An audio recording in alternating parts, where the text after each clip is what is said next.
Okay, this video tutorial is on using the hidden tool.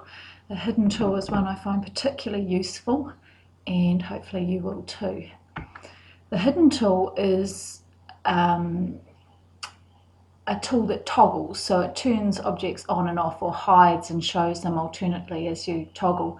Now I've got this page set up for my Year 11 science class, microbiology, and I don't want them to be able to see all this text right at the beginning, and I don't want them to see this picture.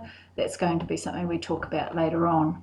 So I want them to see the heading and that first sentence there.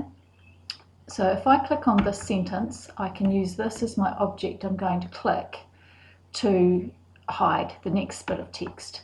I need to go to my action browser, and in the top drop down menu I'm going to go to Object Actions, and then I'm going to go to through alphabetical order and find the hidden tool, which I will highlight.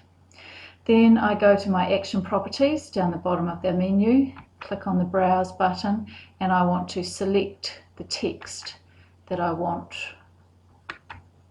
to hide, and there it is there.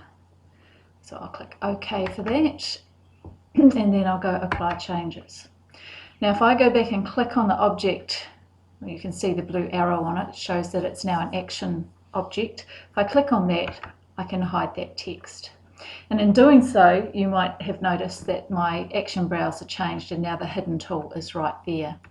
So now I have this real world connection with a wee picture. That's a group. That group is going to be my next action object, and I want to hide this group here. I've already grouped the picture of the person with tonsillitis and the text underneath it. It's already grouped, as you can see by that highlighted square above it.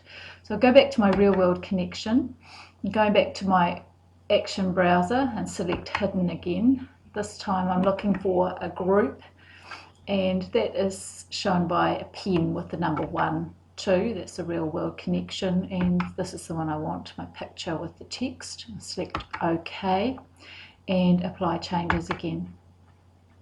Now when I click on my real world connection, that picture will change. Now what I would do, as I was introducing this page, we talk a bit about excretion, get students to give me their ideas about excretion, have a discussion there, and then I can click on that bit of text and bring up the second bit of text if I want to, or I can hide it again, bring it back up, toggles.